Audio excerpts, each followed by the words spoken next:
আসন্ন ঈদুল আজহাকে সামনে রেখে ঘরমুখী মানুষের ঈদযাত্রা নির্বিঘ্ন করতে দেশের বিভিন্ন রুটে ট্রেনের অগ্রিম টিকিট বিক্রি শুরু হয়েছে। আজ সকাল 8টায় রেলওয়ের পশ্চিমাঞ্চলে চলাচলকারী ট্রেনের টিকিট বিক্রি হয়েছে। দুপুর 2টায় পূর্বাঞ্চলে চলাচলকারী ট্রেনের টিকিট বিক্রি শুরু হবে। আসন্ন ঈদুল আজহা সামনে রেখে ঘরমুখী মানুষের ঈদযাত্রাকে নির্বিঘ্ন করতে দেশের বিভিন্ন রুটে ট্রেনের অগ্রিম টিকিট বিক্রি শুরু হয়েছে। আজ সকাল 8টায় রেলওয়ে পশ্চিমাঞ্চলে চলাচলকারী ট্রেনের টিকিট বিক্রি হয়েছে। রেলের সিদ্ধান্ত অনুযায়ী আজ 13ই মে বিক্রি হচ্ছে 23শে মে যাত্রার টিকিট। আগামী 14 মে বিক্রি হবে 24শে মে টিকিট, 15ই মে 26শে মে, 16ই মে বিক্রি হবে 26শে মে টিকিট এবং 17 মে থেকে 27শে মে যাত্রার টিকিট পাওয়া যাবে। এছাড়া বিভিন্ন রুটে 10টি বিশেষ ট্রেন চালানো হবে ঈদ উপলক্ষে।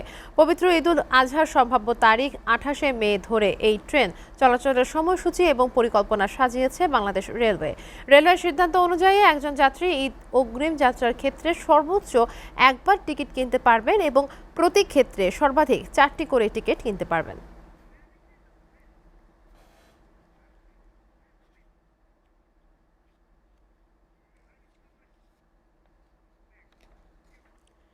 দর্শক, এই মুহূর্তে কমলাপুর রেল স্টেশনে রয়েছেন আমাদের সহকর্মী হাসিবুল ইসলাম শান্ত। আমরা সরাসরি যুক্ত হচ্ছি তার সাথে।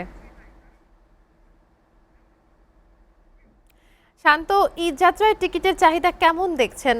এই যে অনলাইনে শতভাগ টিকিট বিক্রি হওয়ার যে বিষয়টি এবার আছে, এতে কি আসলে যাত্রীদের জন্য সুযোগ সুবিধা কেমন থাকছে? তারা কি বলছেন আসলে এটাতে তাদের লাভ হচ্ছে কিনা জানাবেন আমাদেরকে শান্ত। নওশীন, আপনি যেমনটি বলছিলেন যে আসলে এবার 28 মে ঈদ ধরে, ঈদের তারিখ ধরে আজকে থেকে ট্রেনের টিকিট অনলাইনে বিক্রি শুরু হয়েছে। আমরা এখানে সকালে এসেছি, সকাল ঠিক 11টা নাগাদ আমাদের কথা হয়েছে এখানে স্টেশন ম্যানেজারের সাথে। তিনি আমাদেরকে বললেন যে ঠিক সকাল 8টা থেকে শুরু হওয়া এই 23 মের যে টিকিট বিক্রি সেটা সকাল 8টা থেকে শুরু হয়েছে এবং সকাল 8টা থেকে 8:30টার মধ্যে প্রায় 60 লাখ মানুষ অনলাইনে এটাকে এই সার্ভারে হিট করেছেন। যার কারণে আমরা এখানে এসে জানতে পেরেছি কয়েকজনের আসলে এই অনলাইনে টিকিট কাটার সময়ে যে ভোগান্তিটা সেটা পোহাতে হয়েছিল।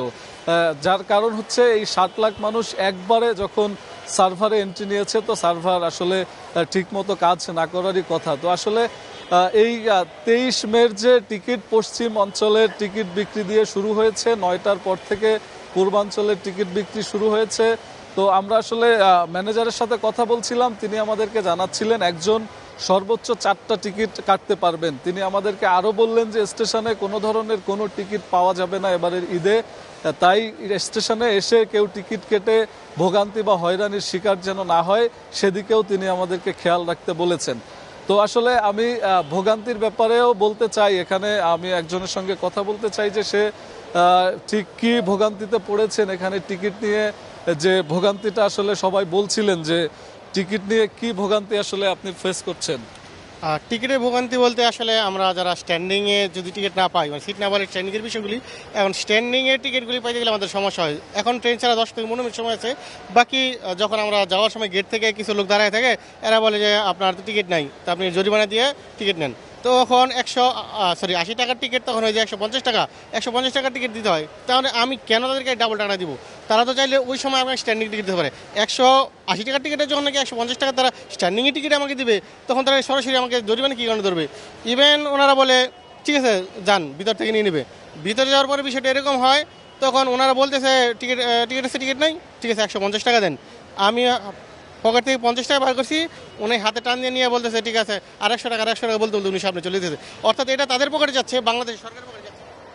নওশীন, শুনছিলেন যে আসলে স্ট্যান্ডিং টিকিটের ব্যাপারেও অনেক ধরনের অভিযোগ আমরা এখানে এসে পেয়েছি। তো নওশীন, কমলাপুর রেলওয়ে স্টেশন থেকে ঈদুল আজহার যে অগ্রিম অনলাইন টিকিট বিক্রির খবর আমার কাছে এ পর্যন্তই ছিল কমলাপুর রেলওয়ে স্টেশন থেকে। নওশীন। শান্ত, আপনাকে ধন্যবাদ। দর্শক, ঈদ যাত্রার অগ্রিম টিকিট বিক্রির সর্বশেষ খবর জানাতে কমলাপুর রেল স্টেশন থেকে সরাসরি যুক্ত ছিলেন আমাদের সহকর্মী শান্ত।